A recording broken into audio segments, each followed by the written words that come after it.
Oh, Damon Severson, what were you thinking?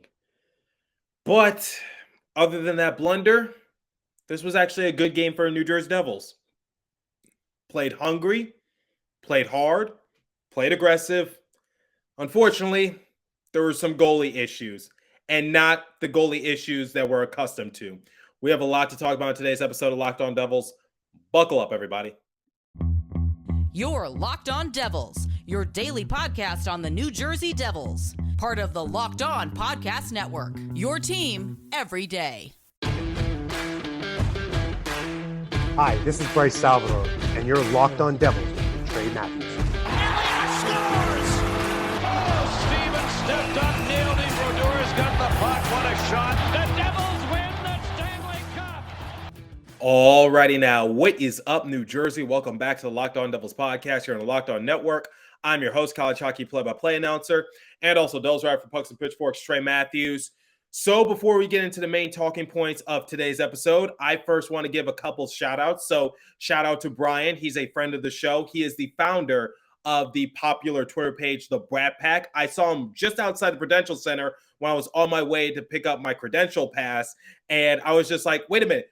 It's Brat Pack, because he was wearing his Jesper Bratt is the best player in the NHL hoodie. And I recognized him because obviously I've done Zoom conferences with him. So I got to take a selfie with him, as you see on screen if you're watching on YouTube. And he's a lot taller in real life. Like it's just so weird seeing these people who have appeared on my show, seeing them in the flesh, like I've said the past couple episodes. So shout out to the Brat Pack. It was great seeing you, man. And then I want to give a shout out to Rachel, one of my colleagues over at Locked On. She is one of the co-hosts of Locked On Flyers. She was up in the press box with me. She was obviously covering the Flyers side of things. So got to meet her. We collaborated on a post-game reaction, Locked On Now. So check out my Twitter page if you haven't done so already.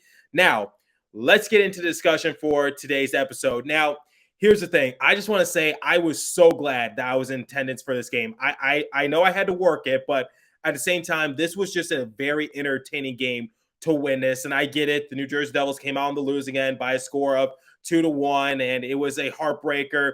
Damon Severson had a bit of a brain fart late in period number 3 that resulted in a turnover and then an odd man rush that resulted in the Philadelphia Flyers scoring, and that was the game-winning goal. And a lot of people were just saying, Damon, what are you doing? And I had my hand in my face too. I was just like, come on, man, be smarter than that. But we'll discuss that a little later in the episode. But let's talk about the good for the New Jersey Devils, because, like I said, this was a very, very good game for them. Unfortunately, luck was just not on their side. So let's recap what I saw in period number 1. So only 5.5 minutes into the game, the New Jersey Devils had 8 shots on Carter Hart.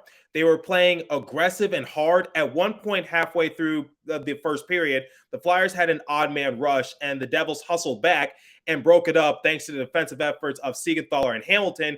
And that's just one of the many examples of them playing hard. Now, here's the thing, guys. We know that there were a couple scuffles or a couple fights, but I'll get to that momentarily. So at the end of period number 1, the Devils had 17 shots on goal, whereas the Flyers had 7. So the Flyers went to the penalty box early for hooking, and Jack Hughes made them pay. So I talked about my concerns for the power play, but the Devils, their execution this time around on the power play, just picture perfect, poetry in motion, because it was a beautifully located shot on the right corner of the net and went top shelf on Hart. Jack Hughes just bringing the crowd to a crescendo. Like it was just loud at the Prudential Center, because it was just like, what can Jack Hughes not do? Because other than that power play goal, you just saw Jack Hughes. He was trying to get shots on Carter Hart. Unfortunately, Hart was just the better player this time around.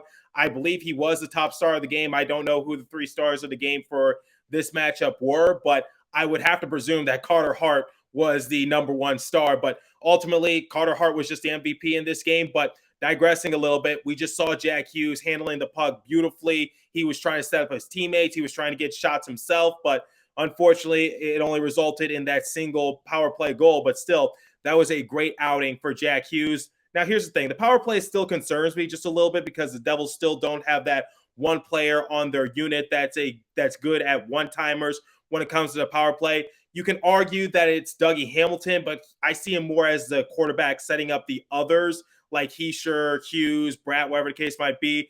And at one point, Jack Hughes attempted a one-timer, and I'm just like, no, that is not what Jack Hughes should be on the rink doing. But ultimately, the Devils, first period, just playing aggressive, playing hard, playing hungry, and just wanting it a little bit more. And this is one of the things I've been talking about the last couple episodes, because one of the things that I'm seeing from the Devils during this recent slump that they're in is that I feel as though sometimes they play a little too lackadaisical. They were playing it a little too safe, playing too conservative, whatever the case might be. The big example that I use is that game recently when they lost an OT to the Nashville Predators because they played 2.5 good minutes of hockey.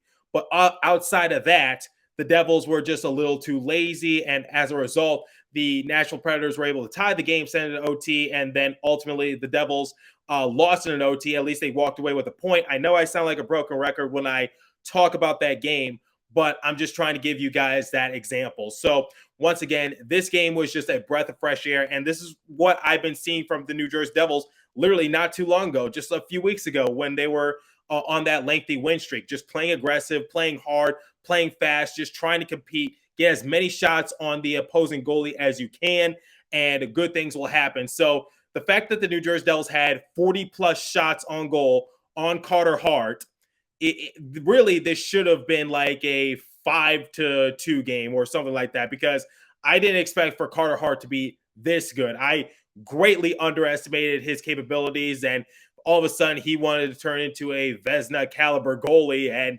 unfortunately the Devils fell victim to him. But going back to the game recap, Michael McLeod was trying his best to set up Holtz and Boquist, but once again, both players couldn't really capitalize on the chances that McLeod was creating. And it's another concern that I'm having for the Devils, which is, and Lindy Ruff actually discussed this in his post-game interview, which is the Devils, they're creating the shots for themselves, but they're not finishing. Like, we need that finishing type player. And I know a lot of people are going to say, get Timo Meier because he can finish. But I think working with the players that they have the capabilities to do so. They just need to get back into the film room. They need to get into the practice rink, wherever the case might be. You got to finish your shot attempts. And it's the same thing that I talked about in their previous matchup against the Dallas Stars, because unfortunately there were too many possessions in which they only get one shot on Scott Wedgwood. Or if they do create a good look for themselves, it doesn't even reach Wedgwood, and the Stars are taking it back into neutral zone or back into their attacking end to try to make something out of it. But going back to this game, that's one of the concerns I do have for Devils, which is their power play once again. And I know I've been seeing that same tune for a long time, but it's true, and it does need some work. And also the fact that the Devils aren't finishing as of late is a little bit concerning. And then Miles Wood had to sit for 4 minutes for high sticking since he got it late. It carried over a bit into the second period, but nothing really to be concerned about. The Devils actually did a pretty solid job in their penalty kill. But here's where things got a little more aggressive. So in period number 2, the New Jersey Devils go onto the penalty kill because Ryan Graves had to go to the penalty box for tripping. And unfortunately, the Flyers were able to tie the game thanks to being on the man-up advantage. So it's a brand new game. It's 1-1. And here's where things get a little interesting. So there was a scuffle between the Flyers and Devils not long after the Flyers tied the game. And Ryan Graves was on the ground from what I saw. Hamilton went to the penalty box for cross-checking. So the Devils, once again, had to go back onto the penalty kill. And this was a concern I have, which is stay out of the penalty box. And Haula threw his stick, tossing it towards Siegenthaler. So in the rules of hockey, you have to hand your stick off to your teammate. You can't even do a small toss due to safety reasons. It's one of the reasons why if you break your stick, you throw it onto the ground. You don't try to toss it back over to the bench due to safety violations. So as a result, Haula had to go to the penalty box for that. You don't see that too often. So throwing his stick, that was the penalty assessed. So it's 5-on-3. But the Devils didn't give up on the 5-on-3 disadvantage. They actually had a fantastic opportunity to try and score because Sharon Govich had an open breakaway at one point. So the Devils certainly didn't give in. Momentum didn't seem to change when the Devils were behind the 8 ball. It didn't seem to shift over to the Flyers' way, despite them being the latest team to score. And like I said, they were aggressive and they were playing like a wolf on the prowl. And the main talking point that I want you guys to take away from segment one is just the aggressive nature from the New Jersey Devils. And now, like I said, it gets interesting. Well, it gets even juicier because Michael McLeod got into it with Nicolas Deslauriers. And I saw that coming a mile away because Deslauriers, he was poking the bear. He was basically using his stick and just literally poking Michael McLeod or just trying to abrogate him.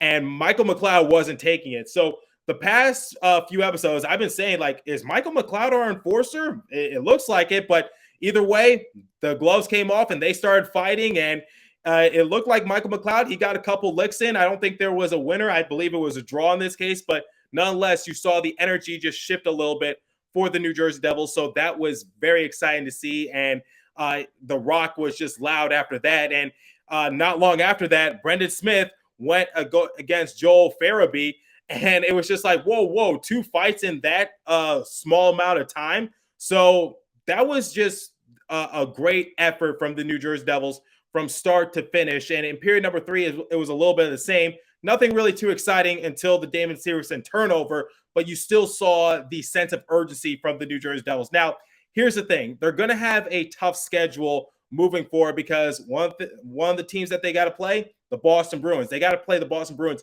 twice. They got to play them before Christmas, and then they got to play them after Christmas. But the good news is that both those games are at home, so the Devils will have the home ice advantage. Now, in the post-game interview, I asked Lindy Ruff, did he like the overall aggressive nature from his team, and does he hope it translates into the next matchup? Here's what he had to say. Lindy, this game was very aggressive, and your team showed a lot of effort, even down to the final stretch. Is this the type of energy you guys need to maintain as you enter a tough part of your schedule for the rest of December? You know, every tough part, I mean, every game is tough. So I thought the energy was good. The Mike McLeod fight, the Schmitty fight, the emotion engaged in the game. Bench had a lot of life. We just couldn't get one by the goaltender. Some of that is execution. Some of that is we didn't find the hole with our shots. We had people around the front of the net. We had some tips. We had second opportunities, but we didn't get anything to go in.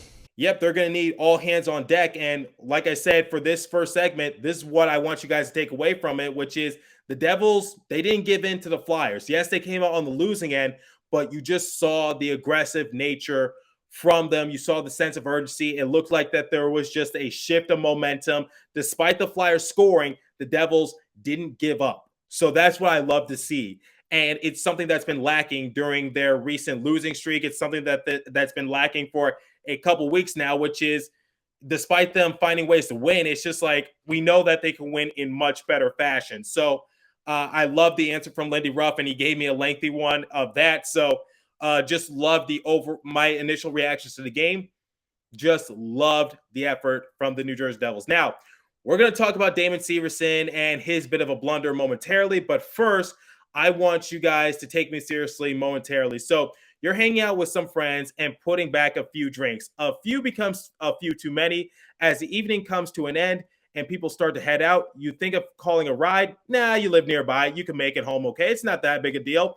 What are the odds you'll get pulled over anyway? And even so, what's the worst that could happen? Your insurance goes up. You lose your license. You lose your job. You total your car. You kill someone. Everybody knows the risk of driving drunk.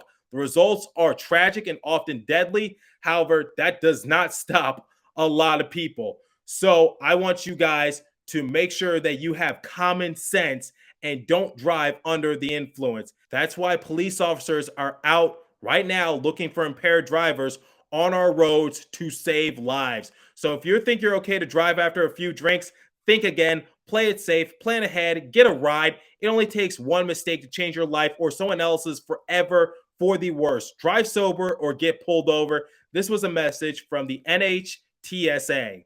And now, I want you guys to make some extra cash this holiday season, so let me tell you about BetOnline. So BetOnline.net is your number one source for your sports betting info, stats, news, and analysis. Get the latest odds and trends for every professional and amateur league out there. from pro football to college bowl season to basketball and World Cup. We've got it for you at betonline.net. If you love sports podcasts, you can even get those at BetOnline as well. We're always the fastest, easy way to get your betting info. Head to the website today or use your mobile device to learn more about the trends in action. BetOnline, where the game starts. Please remember to gamble responsibly and visit our friends at Locked On Bets for all your betting needs there as well. Okay, let's talk about the big storyline, Damon Severson's blunder. Now, from my perspective, here's what happened. Damon Severson is in the offensive zone for the New Jersey Devils. He's just past the blue line. He tries to pass over to his left, and that pass was intended for Dougie Hamilton. Unfortunately, the Flyers were able to just pinpoint the pass. They tipped it, took it down the other way. 2-on-1, odd man rush. Damon Severson's very vulnerable. So is Vitek Vanecek. Flyers score. It's 2-1. And Damon Severson knew at that very moment he fudged up. So I can't cuss on the show. I'm sorry. Can't say those big words. So he fudged up big time. And everyone knew it. Lindy Ruff knew it because for the rest of the game, Damon Severson was benched. So he made a big mistake. It did cost the New Jersey Devils. And I was able to talk to him post-game, and I asked him about the situation. Now, here's the thing. I tried to be nice about it. I just said, like, can you take me back to that 2-on-1 odd man rush? Like, what happened in that instance? And then he said, like, which 2-on-1? Because I'm just like, dude, you know what I'm talking about. And just listen to the sound bite and you guys will get what I'm saying. So here's Damon Severson's overall response to his blunder. Can you run me back on that 2-on-1 play just based on your perspective? Which 2-on-1? The one in which they, or the turnover in which they scored on, the Flyers did to make it a 2-1 game. No, I just tried to make a pass. That was really it. Tried to make a pass, and the guy deflected it, and the guy went down and scored. There was nothing really to it. All right, thank you. Yeah, it's something you would expect. It was pretty vague, and I'm sure he wasn't going to go into much detail about it. He knew he messed up. Lindy Ruff knew he messed up. And speaking of which, Lindy Ruff had some strong words about the overall thought process for Damon Severson, because we know he is prone to making a few boneheaded plays, but I've never seen Lindy Ruff act this way before, and Amanda Stein can confirm it because she also tweeted out saying that this was a little out of character for Lindy Ruff. So take a listen. You know, that play it's a play that it's just not even in our playbook. We talked this morning about getting pucks to the net. Comes off the wall, one time it, make a play like that. They didn't have a chance in the period.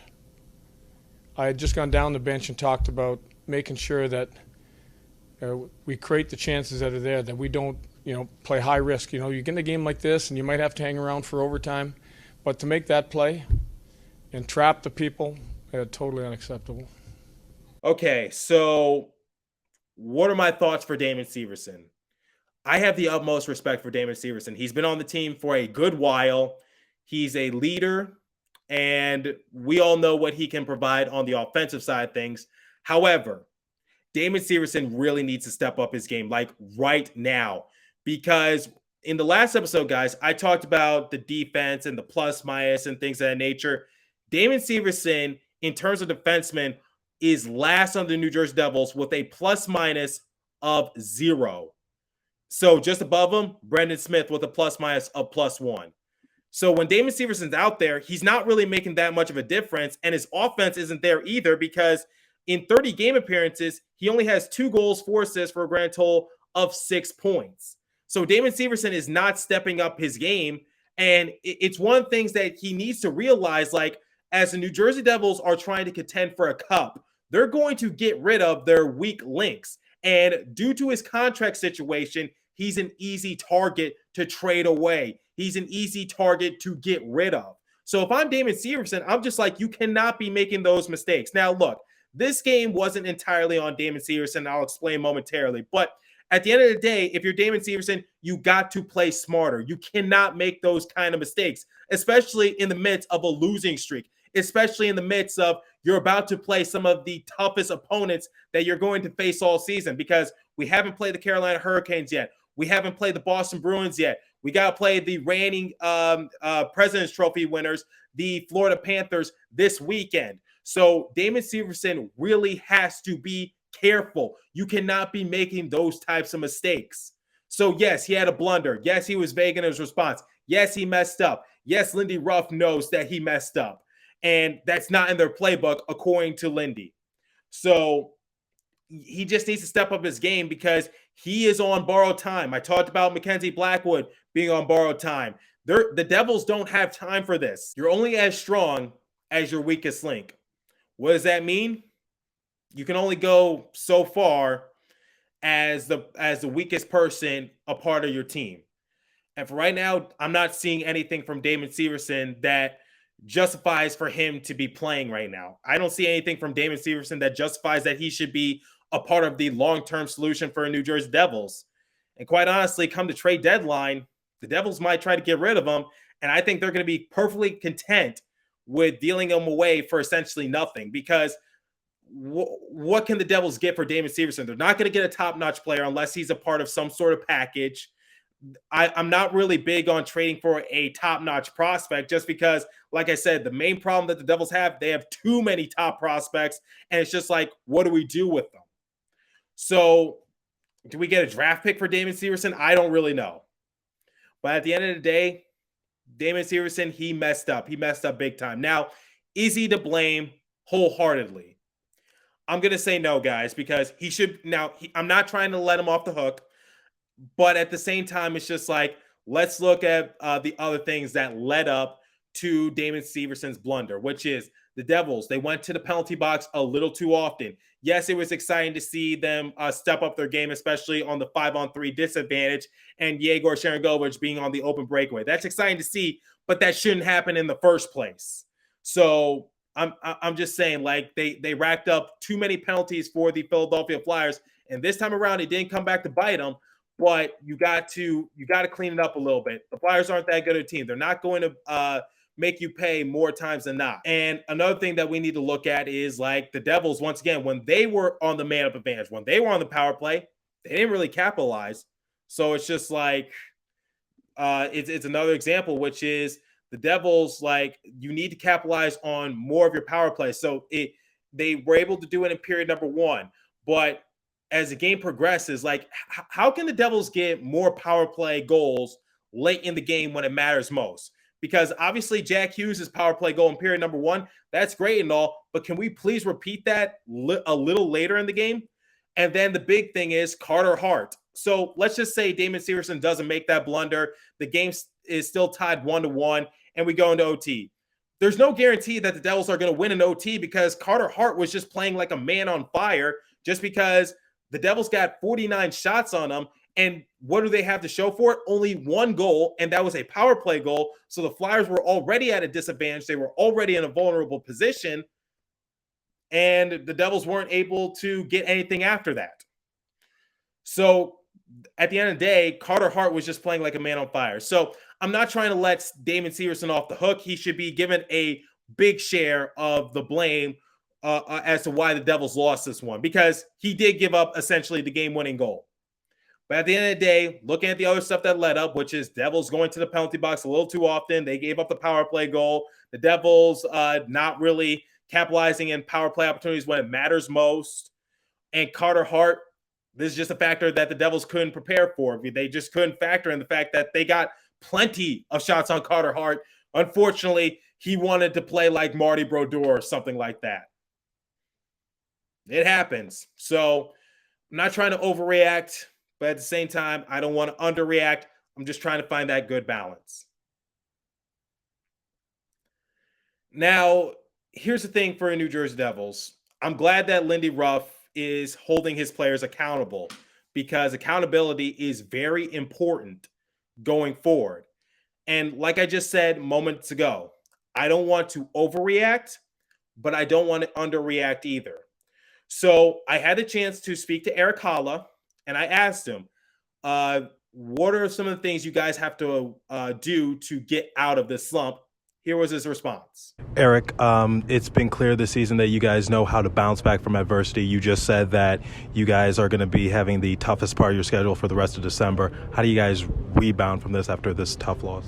Yeah, I mean, it's just short memory, and look at the things that we've been, some things that we need to correct, right? Like, so we're, like I said earlier, we're making some of the same mistakes over and over. So it's just, growing up as a team and just being comfortable in those tight situations and just sticking with it. That's what it is. And just going forward, it's just short memory, like I said, and just bounce back and just a little bit better, just a little bit more. Also spoke to Damon Severson about this too. Yes, I have to give a fair shake to Damon Severson. I can't just ask him about the bad. Here's what Damon Severson had to say, because he's been on this team for a good while, guys. You guys have had your fair share of winning streaks and losing streaks. As you've mentioned, this is going to be a tough part in your schedule. How do you guys rebound from this kind of adversity? We just got to stick, like I said before, just stick to what we've been doing. We were successful on the win streak. We were resilient. We had to come back in games. We had to, play with a lead and hold other teams off. So we've played some good teams. We've played some, average teams, as the standings say. But overall, we'll just stick to what we did on the win streak, and it'll hopefully start bouncing our way again. And teams are going to play us hard. They know we're a good team, and we're going to get the other team's best. Okay, they gotta tighten it up. They got to be better, and they got to have better execution, and they got to know how to finish. And by the way, I just want to shout out to Erik Haula for being a good sport, because Amanda Stein was talking about Carter Hart just being a good goalie, and unfortunately the Devils just ran into that sort of predicament. And she asked Erik, what do you do when you're facing a hot goalie like that and you can't really get any goals on them? And Erik Haula just laughed. He was like, I'm the best person to ask about that. But anyway, digressing a little bit. Okay, accountability is important, and the Devils actually did play fairly well in this game. And every team goes through adversity. However, here's the thing that you should be concerned about. So the Devils are, according to Ryan Novozinski, are now 21-7-2. And to add insult to injury, the Hurricanes, Penguins, and Rangers all are on a winning streak of 3+ games. So like I said a few episodes ago, it's not time to raise the red flag quite yet. But as the month of December progresses, you got some tough competition. You got the Florida Panthers, reigning President's Trophies winners. You got the Boston Bruins, top team in the NHL. You got the Carolina Hurricanes. We haven't faced them yet. So the Devils have their work cut out for them, and we're going to have to see what they're capable of doing. So I'm not trying, like I said, I don't want to overreact, but I don't want to underreact either, because the Devils on the 4-game losing streak, stuff like that happens, guys. It happens to the best of the best. Okay? I'd rather they hit this adversity now versus late in the year when they're trying to just solidify a playoff position. So, like I said, guys, in the last episode, let's not forget how special the New Jersey Devils are. And Carter Hart, there's just really nothing you could do in this case. He was just playing like a man on fire. And I believe the Colorado Avalanche, towards the end of the year, they're the reigning Stanley Cup champions. Didn't they go on a lengthy losing streak to close out the season? I believe either in March or April or something like that. And they became Stanley Cup champions. So, unfortunately, that's just what happened, guys. And the Devils just fell victim to it. And we're just going to have to rebound and just try again. So on to the next one, but keep the aggression. You need that in that tough part of the schedule. So, like we do with every post-game reaction, I'm going to compare the final statistics, and then I'll give a letter grade. So shots on goal differential, 49-24 in favor of the Devils. I know, shocking. Face-off percentage, 53% to 47% in favor of the Flyers. Power play, Flyers were 1 for 5. Devils were 1 for 3. Hits, 19-11 in favor of the Flyers. Blocks, 22-18 in favor of the Flyers. Giveaways, 7-4 in favor of the Devils. So if I had to rate this game for Devils, it's a little tough, but I'm actually going to give them, I can't give them a B+, but I'm going to give them a solid B, because I love the aggression. I love the sense of urgency. I loved that Michael McLeod and Brendan Smith got into fights. We need that, because remember that game against the Ottawa Senators in which Austin Watson had a dirty cross-check on Nico Hischier, and nobody gave Watson some payback or retaliation, despite rumors saying that Brendan Smith was hunting him down? We need that. So I love that. Keep that when you're playing against the best of the best. Keep that aggression. Keep that sense of urgency. And unfortunately, the Devils got 40-plus shots on Carter Hart. He was just the MVP in this game. So it's a loss, and the Devils have extended their losing streak to 4. But at the same time, I'm actually pretty satisfied with this effort from the New Jersey Devils. So let me know what you guys think about this game for Devils. I'm curious to hear your guys' thoughts. So leave a comment down below if you're watching on YouTube. If you're listening on a podcast streaming service, hit me up on my personal Twitter page at TreyMatt4 or the show's Twitter page at Locked On Devils. As for today's episode, that's all the time I have for you. So continue to stay safe. Have a wonderful day, New Jersey. Go Devils. I'll catch you guys in the next episode.